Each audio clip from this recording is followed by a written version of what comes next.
faster than a speeding typewriter, more powerful than a printing press, able to speak over tall buildings in a single sound. Look, up on the dial! It's a conservative! It's a liberal! It's Supermouth! Yes, it's Supermouth, strange visitor from the past with powers and abilities far beyond those of mortal talk show hosts. Supermouth, who can change the course of local politics, bend ears with his bare mouth, and who, disguised as Mike Wiley, mild-mannered reporter for a great metropolitan radio show, fights a never-ending battle for truth, justice, and the American way.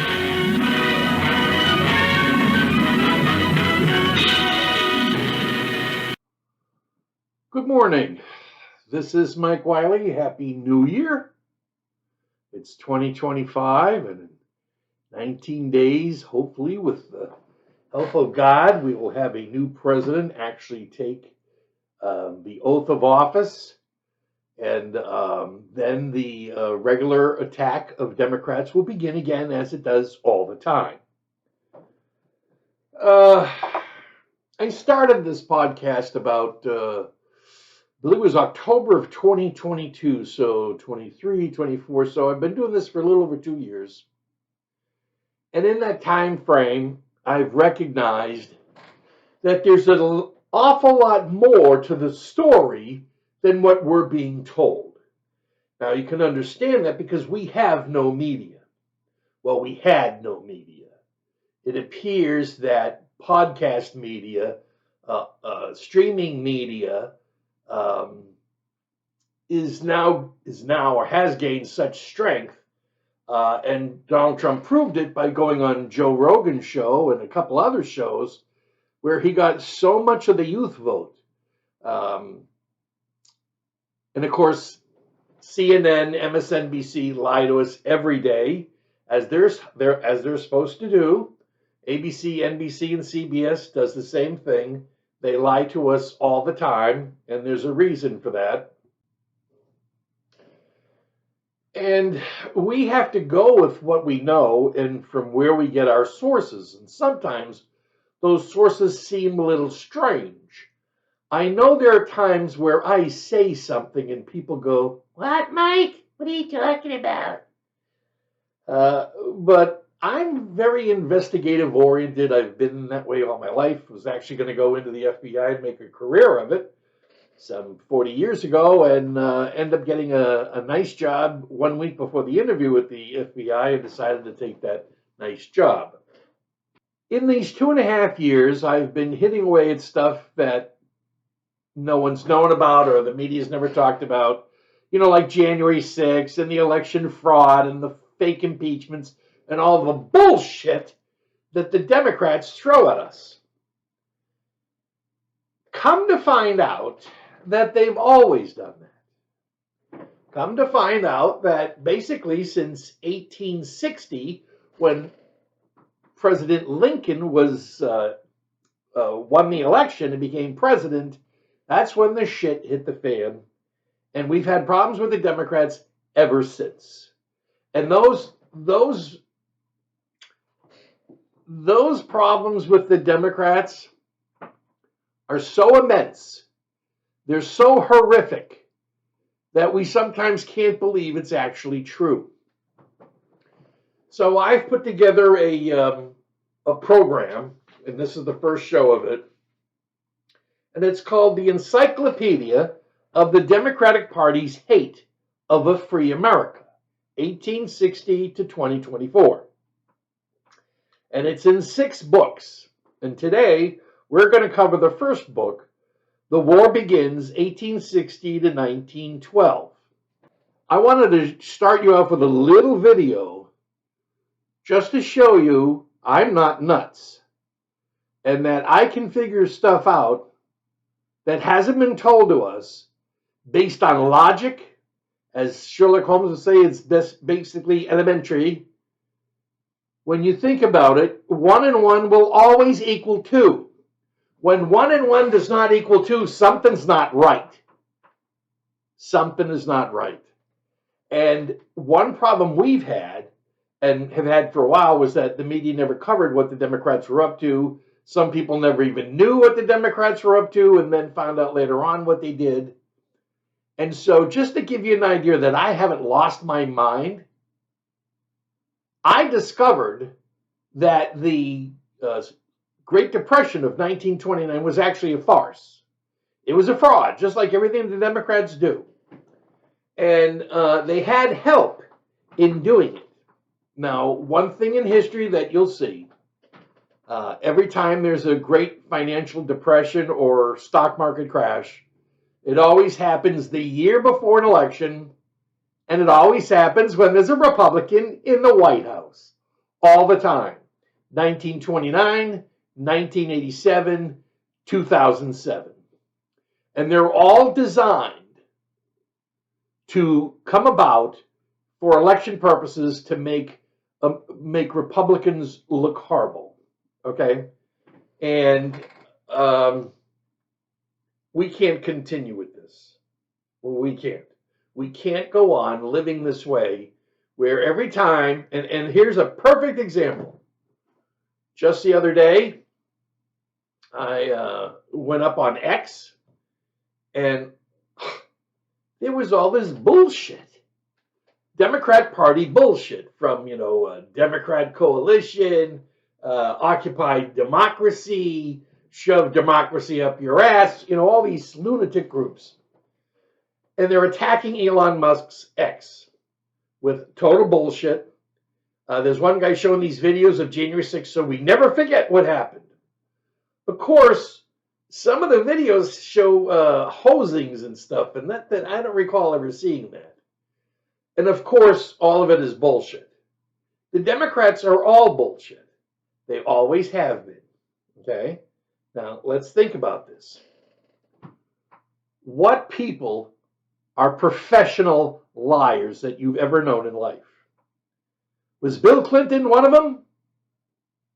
Was Hillary Clinton one of them? Was Barack Obama one of them? Was Michelle Obama one of them? Was Joe Biden one of them? Was Kamala Harris full of shit all the time, if you could understand what she was trying to say? It's understood that Democrats are going to lie to you because they can't tell you the truth. They can't tell you what they're trying to do. They're not trying to destroy America. They want to run it. They want to run it so that the results are that we are enslaved, they are our masters, and they live on the plantations or in the mansions on Martha's Vineyard in California and Hawaii. And where do they get the money for that? Democrats create wars. And the Democrats go to war because they can get money from the Federal Reserve that they created in 1913 and send it for World War I, World War II, Korea, Vietnam, and yes, Iraq and Afghanistan. And unfortunately, one of the shows, we're going to get into what really happened with 9/11. I've covered it before the show, but we've put everything together in these books when we get to that. And we're going to explain everything. And matter of fact, the other day I came to the conclusion that everything that was going on during the Clinton administration was a setup because Al Gore was supposed to win the 2000 election. He was supposed to win the 2000 election because they already had it rigged. They had it rigged so that he would win Florida. And if he wins Florida, then he becomes president. The only problem was there was an issue with the Chads not working well, and they tried to fix the election, and then it got into this big hullabaloo. And to make a long story short, the Supreme Court of Florida, which was all Democrats, because Florida used to be a Democrat state, they said, no, you got to do a whole recount. So they went to the Supreme Court, and the Supreme Court said, no, I'm sorry, but we're going to follow the Constitution here. And the Constitution says, unlike what happened in 2020, the Constitution says that state legislatures are responsible for any change in the manner of a federal election. That's the law. It's in the Constitution. This is how 2020 was violated, okay? Because they changed election laws so that 15 million fake mail-in ballots could get put in through the system without even being checked for signature because they removed that process. But none of it had to do with the Republican legislatures of Georgia, Pennsylvania, Michigan, or Wisconsin. And yes, January 6th, if January 6th was not set aside by Nancy Pelosi and her gang because they knew what was going to happen, but their whole election fraud would have gone down the toilet because Trump would have won.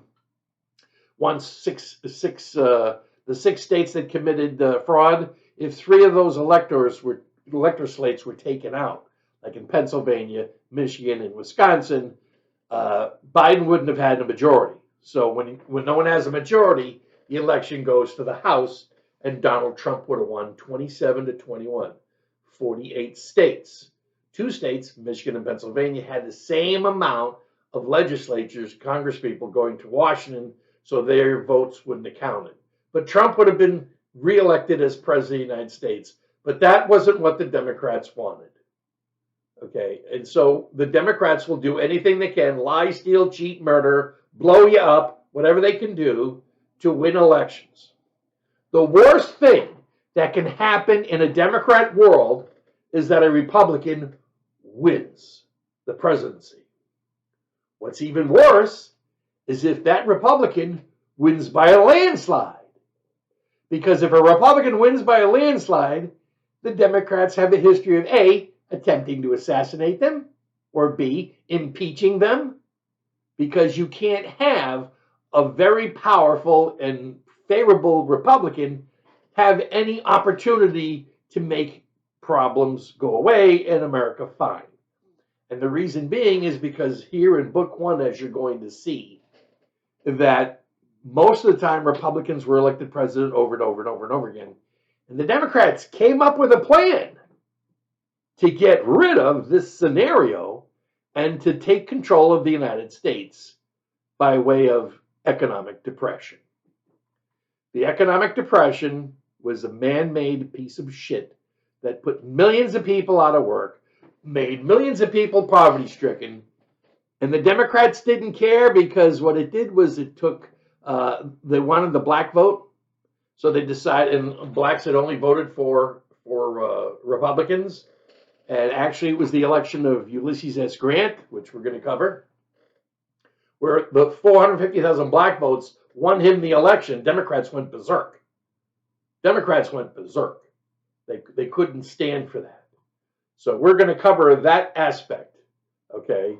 The book number 1 is The War Begins, 1860 to 1912. But before we start, let's clear the air on whether or not Mike Wiley is a lunatic. And the answer to that is no. I'm going to play a brief video for you of Milton Friedman. And Milton Friedman presented, he wrote a book about the fact that the Great Depression was a myth and that it was man-made. It wasn't real, which I came to the conclusion based on logic of what was going on. And then to further that, just the other day when Donald Trump said that they had gotten more votes and a greater percentage of the vote, and the last time that happened was 1928. See, 1928 was the 3rd election in a row that Republicans won by landslides, and Democrats couldn't have that. So they came up with the case for making a false depression. And in this video, pay close attention to when he states that if the Federal Reserve, which was created by the Democrats in 1913, if the Federal Reserve was not working for their buddies, of course he doesn't tie them to the Democrats, but I do. They created it, they manage it. But he stated that the Federal Reserve, if the Federal Reserve did what it was supposed to do, which was not to contract the economy any further by taking money out of the system, but actually putting money in to relieve the depressive state, he said that instead of the Great Depression, you would have had a garden variety recession that would have ended sometime between 1929 and 1930. Well, if there was no depression, then that would take away the opportunity for the Democrats to pick up 50 seats in the House in 1930. And then not only pick up another 60 seats in the House in 1932, but also to get Franklin Delano Roosevelt elected and to stop the constant election of Republicans, which you're going to cover. But he brings out the fact and he explains it completely. The Great Depression was employed and created by the Democrats to get blacks to lose all their businesses, become poor, and then decide to cross over to the Democratic Party, which they did in 1934. And the first Democrat black elected to Congress was in Chicago in 1934, and that seat was previously held by a black Republican. That's what they did. Of course, you don't know. Back in those days, people didn't know much. People weren't that educated. And you had the media, the newspaper, and the radio, and that was it. And radio wasn't strong at that time. So that's the deal. And I'm presenting this to you in a series of shows, which we're going to do today. And in the next 7 weeks,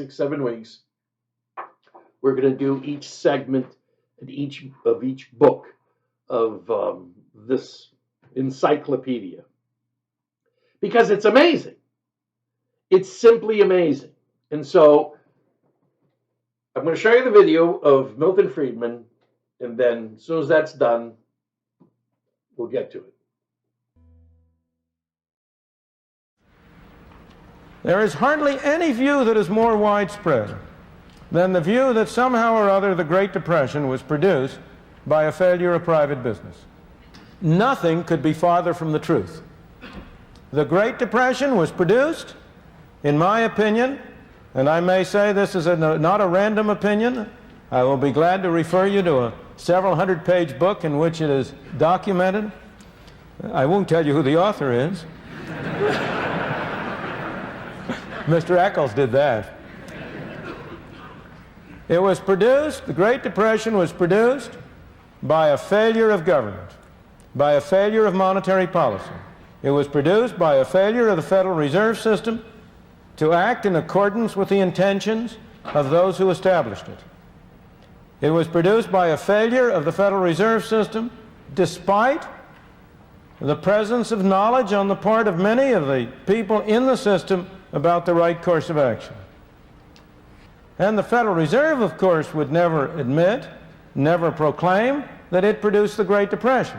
On the contrary, even at the depth of the Depression in 1933, when, in the spring of that year, the Federal Reserve System, which had been established in order to prevent banking panics and keep banks from closing, when the Federal Reserve System itself closed its doors, and you had a banking holiday for 7 days, and when, over the previous 3 years, a third of the banks of this country closed their doors and went broke, because, in my opinion, of the poor policy followed by the Federal Reserve System.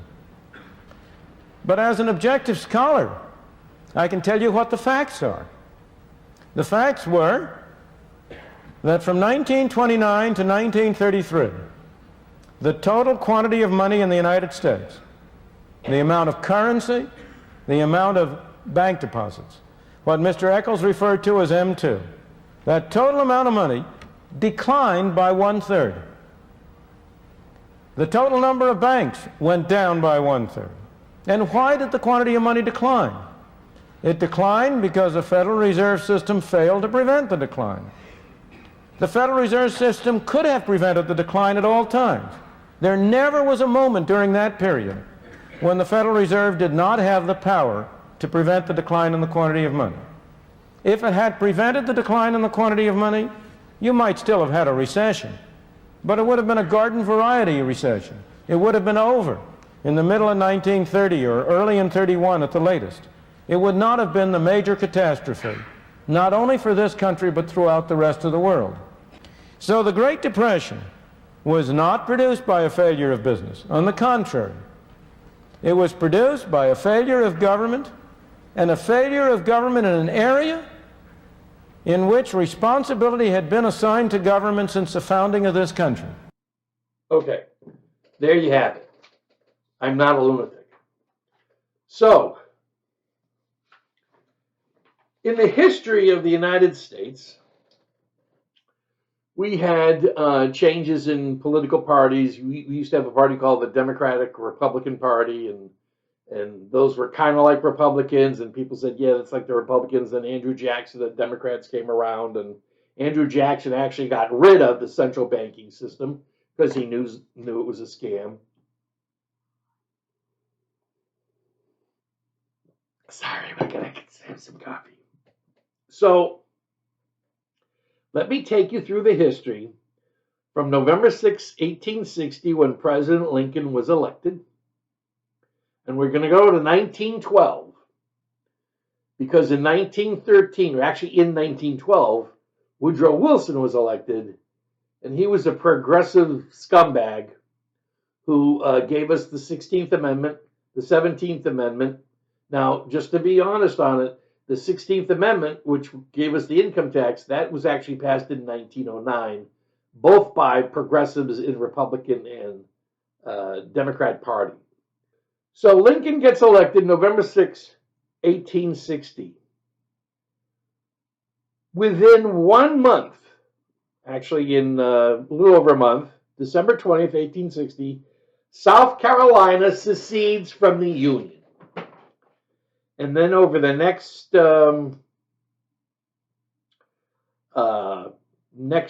6 months, from January 9th, 1861 to June 1861, 10 more states secede. And now we have our battle of the North and the South. Now, something occurred in 1863 in the state of West Virginia, which there wasn't a state called West Virginia, but the people in Virginia that didn't want to have anything to do with the Confederacy, didn't want to have anything to do with slavery, they processed what I call the two-state solution, which is one thing I'm pushing for, and that's what we can do. They had a Republican president, a Republican Senate, and a Republican House. And they were able to prepare paperwork, and each county that was separating from Virginia created the state of West Virginia. It went to the Congress, they approved it, the Senate approved it, and of course, President Lincoln signed off on it. That was right in the middle of the Civil War, and there was nothing the Democrats could do about it. Now, in this case today, we have states Washington, Oregon, California, Nevada, Colorado, Illinois, New York, and Minnesota that are large states, and they're basically split 2/3 to a third or a half to a half, where half the state of California is Republicans.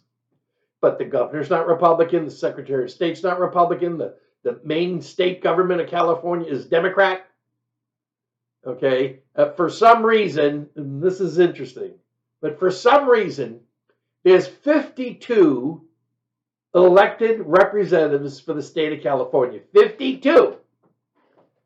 Yet, half the counties in California are Republican. So if there's 60 some odd counties, like half of them or 30 of them are Republican. The question is, how do you get only eight or nine reps from California and the Democrats get 40-something? Something's not right. And the reason is because a congressional district is man-made. A county is not. When there's a Senate race, they keep track of all the votes by county. But when there's a congressional race, they do it by district, because the districts are all man-made to fill out the exact amount of people set up because of the census. And so what happens is the Democrats cheat. In Illinois, they have stolen 3 U.S. House seats that should be Republican, but because of what it's called gerrymandering, which was named after Elbridge Gerry, who was from my hometown of Marblehead, Massachusetts. And as a kid, I used to walk by the school, the Gerry Elementary School that was named after him. He came up with this concept called gerrymandering, which was to change the districts in Massachusetts based on populations, and it would make the elections come out differently. And so the Democrats use that tremendously. And if you look in Illinois, you'll see that. Last year, before the election in 2023, because now it's 2025, last year's election in 2024, the Republicans in New York lost 4 seats before the election because the judicial system in New York, which we all know is crooked and criminal just by watching these lawfairs, but they took away 4 Republican seats. Okay, that's what's going on. But if we do a 2-state solution, which is what I'm pushing for now, and I've been covering, and that's just like what happened in West Virginia, it's the same deal. Precedent is already set. Each state, and I hate to say this, but I already sent out documentation to the Republican county chairs in Oregon and Washington, and the response was overwhelmingly 0. And I thought to myself, what the hell is the matter with these people? Don't they want to be able to have control over their lives in Washington state? In Washington, 2/3 of the state is Republican, yet they have nothing except 1 district. Or no, Washington's got 2 districts. Oregon's only got 1 district, and it's 2/3 of the state as well in Oregon. And in California, they have half the state. Half the state is red, and it's easily seen in the 2022 election map, and now I'm sure the 2024 election map shows the same thing. So this thing that happened in Virginia is very important in history. West Virginia exists today, and we can have a East Oregon and East Washington and East California, a North Nevada, a South Colorado, a West Minnesota, a West Illinois, a North New York, and another new 9th state from those 8, the islands of New York. Because Long Island and Staten Island are Republican, and you can't really try to put them in the same category or statehood as Northern New York. But it works out, and we've covered it, and we're going to continue to cover it because I'm going to beat this like a dead horse to get this thing going, because this is how we fix things. Otherwise, we're not going to get any better. The Democrats do the same shit to us year in, year out, year in, year out. I'm sick of it. I am sick of it. And that's why we wear these shirts. These are state militia shirts. And one day, we may have to employ them. The website's being readjusted and the commerce section's being put in, and you'll be able to order these shirts for your state. Right now we have 3 states. We have Texas, Arizona, and Florida. So now, Lincoln gets reelected on November 8th, 1864. And the South is not doing too well during the Confederate War. So we have a series of things beginning to occur. For some reason, Abraham Lincoln wanted to bring the country together, and so he chose a Democrat to be his vice president, which is interesting because the only 2 Democratic vice presidents whose last name was Johnson both ascended to the presidency because the president that they worked for was assassinated, Lincoln and JFK. Congress passed the 14th Amendment to prevent Donald Trump from the 2020 elections. That's correct. Some guy went to some foreseer, some person that could see the future, and they saw that Donald Trump was going to run for re-election, and so they created the 14th Amendment so that he wouldn't be able to run anymore. Yes, these stupid assholes in the Democratic Party keep bringing up this full of shit. I'm being funny about the 14th Amendment. The 14th Amendment was to prevent, the 14th Amendment was to set up so that people had rights, and also that if you were part of the organization of the Confederacy in terms of upper echelon, you couldn't run for Congress. Okay, that's Section 3 of the 14th Amendment. We saw that last year when the Democrats came out and says, "Oh, he can't be on the ballot." No, we say so. No, we didn't have anything to prevent it, so we said he ate a tuna sandwich, and that kept him from being put on the ballot. Congress overrides Johnson's veto of the Freedoms Bureau Act. November 1st, 1866, radical Republicans win big in elections while Democrats attack blacks in Memphis and New Orleans. On March 2nd, 1867, the first Reconstruction Act passes. With the mandate of the 1866 election, Congress, despite Johnson's veto, passes the first Reconstruction Act, setting up 5 military districts in the South, each under the direction of a presidentially appointed military commander. The legislative body also passed the Army Appropriations Act, which lessens Johnson's control of the Army. Finally, Congress passes again over Johnson's veto the Tenure of Office Act, prohibiting Johnson from removing cabinet officers without the Senate's consent. In this final piece of legislation, Congress hopes to protect Secretary of State and Secretary of War Edwin Stanton, the sole radical Republican in Johnson's cabinet. March 2nd of 1867, the first Reconstruction Act passed. On March 23rd, Johnson vetoes the second Reconstruction Act, but the Congress of the United States overrid him because they're all Republicans. You know, it's interesting because it's like a split nation. The Americans had the Congress and the Confederates had the presidency, which was ridiculous, but that was Abraham Lincoln's choice to try to unite the nation, thinking Democrats could be real people. Johnson vetoed the third Reconstruction Act, and that was overridden as well. And then Johnson goes after Stanton, and he wants him to resign. And that was actually the reason why Johnson was impeached. Of course, the impeachment vote fell 1 vote short because there were a couple of Republicans who, rhino Republicans, we didn't call them rhinos back in those days, but they felt that we needed to have this Democratic president. But at the end, he went away. And then on November 1st, 1868, President Ulysses S. Grant became president of the United States, and he won thanks to 450,000 black Republican votes. The Democrats went bullshit. They went bullshit on that. And there's a lot more to read about race riots and stuff, and then they came up with the Ku Klux Klan, you know, the guys in the white sheets. No matter what happens in American history, the Democrats will always hate it unless it benefits them. If a Republican wins, you can't have that. Just turn on your TV and watch what they're doing now on the news channels. Go up on X and read the crap these people are putting up there. Okay?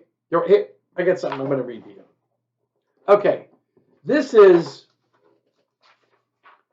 the Democratic Party platform for 1928. Now, it's 1928, and what's happened is Herbert Hoover ends up getting reelected. Of course, they got rid of him thanks to the Great Depression that didn't actually occur, but the Democrats came up with it. But everything was wonderful. Everything was fine. Even though we got stuck with an income tax in 1913, Republicans cut the income tax. The Republicans in this period from 1920 to 1928 were not one dime over their budgets. So there was no federal debt except for the $15 million that the Democrat Woodrow Wilson stole and sent over to Europe so they could have money to fight with. That was the purpose of the Federal Reserve. The only purpose of the Federal Reserve is to send money out of this country. And the only way to collect money out of this country is to tax the people, not the tariffs. You go through your history and you'll see the battle between tariffs and taxes. So this is what the Democrats are saying. in their 1928 platform. Republican corruption. Unblushingly, the Republican Party offers as its record agriculture prostrate, industry depressed, American shipping destroyed, workmen without employment, everywhere disgust and suspicion, and corruption unpunished and unafraid. Does it sound like they're setting up for something? Never in the entire history of the country has there occurred in any given period of time, or indeed in any all-time put together, such a spectacle of sordid corruption and unabashed rascality as that which has characterized the administration of federal affairs under 8 blighting years of Republican rule.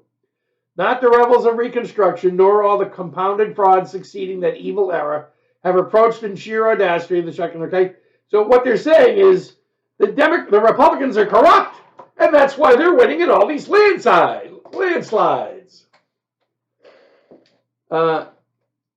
The Democrats always attack Republicans for being corrupt, when actually it's the other way around.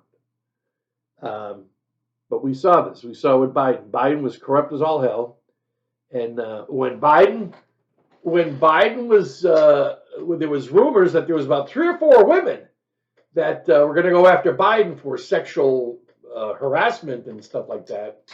So he called up his witch of the North from New York, Hillary Clinton, and said, "Hey, I need you to get some woman to go after Trump." So that was where E. Jean Carroll came in. And then they found out that, okay, he's kept all these files that he used for his book that he was illegal. He was never president. He shouldn't have kept them. So they sent the FBI to go take over Trump's house and pull stuff out. And what they did was they attacked Trump for everything Biden did. That was what they were doing. Okay, they wanted to make him a felon. He's a convicted felon. Oh, and what was his sentence? What was his sentence? Oh, he was never sentenced. So then he's really not a convicted felon, is he? But let's keep saying it over and over and over and over and over and over and over again. February 3rd, 1870, the 15th Amendment passes. And then we have the Nancy Pelosi story of 1877. January 6, 2021 was corruption galore. Just ask Liz Cheney. Hopefully, with the Republicans in office, we will get all this straightened out, and all these people will be going to jail where they belong. Where at different times, the Union troops have left certain southern states. However, there are still Union troops in 3 states in the South: Florida, Louisiana, and South Carolina. The only 3 states in the South with Reconstruction-era Republican governments still in power, and with the U.S. military there. What do the Democrats want? Well, of course, the Democrats want the Republicans gone. They want to get rid of these black Republicans, and they want to have Democrats run the states. So what are you going to do in Florida, Louisiana, and South Carolina to do something about it? You're going to cheat the election. So what happens is, and I'm just going to read this to you. The Compromise of 1877 was an informal agreement between Southern Democrats and allies of the Republican Rutherford Hayes to settle the result of the 1876 presidential election and mark the end of the Reconstruction era. In other words, Republicans said, okay, so Republican Hayes can win the presidency. We're going to get the Florida, Louisiana, South Carolina electoral votes. And he wins. Okay, that's nice. The Democrats agreed not to block Hayes' victory on the condition that Republicans withdraw all federal troops from the South, thus consolidating Democratic control over the region. As a result of the so-called Compromise of 1877, Florida, Louisiana, and South Carolina became Democratic once again, effectively bringing an end to the Reconstruction era. Now, why was there an issue with the election? Well, Mike, for some reason, South Carolina, Florida, and Louisiana, the three states with Republican governors and military, black people's votes weren't seeming to get counted. Oh, no, the Democrats wouldn't do that. Isn't it amazing how the Democrats were preventing blacks from voting until after the Great Depression, when now they started having blacks become Democrats, and now you can vote. It's okay now. You're voting for us, the people who want to see you enslaved the rest of your lives. That was the Compromise of 1877. And that settled the 1876 election. Now, it happened once again in 2021 when the fraudulent election of 2020 came down to the problem of 6 state electors were being challenged by 6 Republican congressmen, and their complaints were signed also by a Republican senator. So they had to be reviewed, and they had to go into discussion. And the odds were that at least 3 states, Pennsylvania, Michigan, and Wisconsin, the 3 states that did most of the mail-in fraud, were going to get thrown out. And then the election would then go to the House, and Trump would win 27-21 for a total of 48 states. Michigan and Pennsylvania were ended up being 0 because there was no plus or minus to the Democrat or Republican congressional parties then to those 2 states. Nancy Pelosi knew this was going to happen. She already had it all set. So they had to come up with a plan to prevent this from happening. And hence you have January 6th. Okay. Now, why did 6 busloads of Antifa people come down from Baltimore to cause all the problems? And that's the people that are on the video that you're seeing now on X that this guy's trying to blame on Trump. It's disgusting, but you have to understand one thing: it's never going to stop. As long as Confederates breathe, as long as Democrat Confederates breathe in this country, no election is safe. No person is safe. You've seen it over and over and over again. What you haven't been presented is the historical actions of this party over a period of 162 years. And that's what we're showing you. And so you've just seen book 1. The war begins 1860 to 1912. Okay? To finish this up, here's what happened. So you have Republican Rutherford get elected in 1876. President Republican Garfield gets elected, but he gets assassinated. Now, the assassin was a mentally deranged person. And where they find him, I don't know. And then for the first time, a Democrat gets elected, Grover Cleveland, in November 4th, 1884. But then the next election, 88, Republican Benjamin Harris gets elected. And then in 1892, Grover Cleveland got reelected. That's how they compared Trump to Cleveland. Because he won an election, didn't win re-election, and then he won again. In 1896, Republican William McKinley was elected. And then in 1900, McKinley was re-elected. Oh, we can't have that. McKinley gets assassinated. Goodbye. And then Vice President Teddy Roosevelt becomes the president on September 6, 1901. And then in 1904, he runs for re-election and wins. And then he could have run again, but he decided not to. And so in 1908, Republican President William Howard Taft won. But Woodrow Wilson was elected on November 5th, 1912. And that began the end of America. And that will take us to book number 2, The New American Slavery, 1913 to 1935. The Democrats have a plan to enslave America. The only problem was, in between 1913 and 1935, there were 10 years of Republican presidencies where the economy was great. Everybody was happy, except one group of people. They weren't happy. Yes, you guessed it. Democrats. Democrats are not happy when a Republican wins. Democrats don't believe Republicans have a right to win an election, and that's why they do what they do on a regular basis. We have watched it since 2015 when Donald Trump came down the escalator, okay?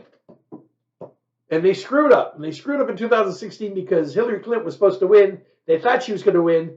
She kind of got a little lazy, but she also was starting to have a little kind of mental problems. Remember when she had trouble getting into the car? And so she skipped a couple of election rallies in Michigan and Wisconsin, and that happened to be the difference in the election. Happy New Year. That's it. I love you. Bye.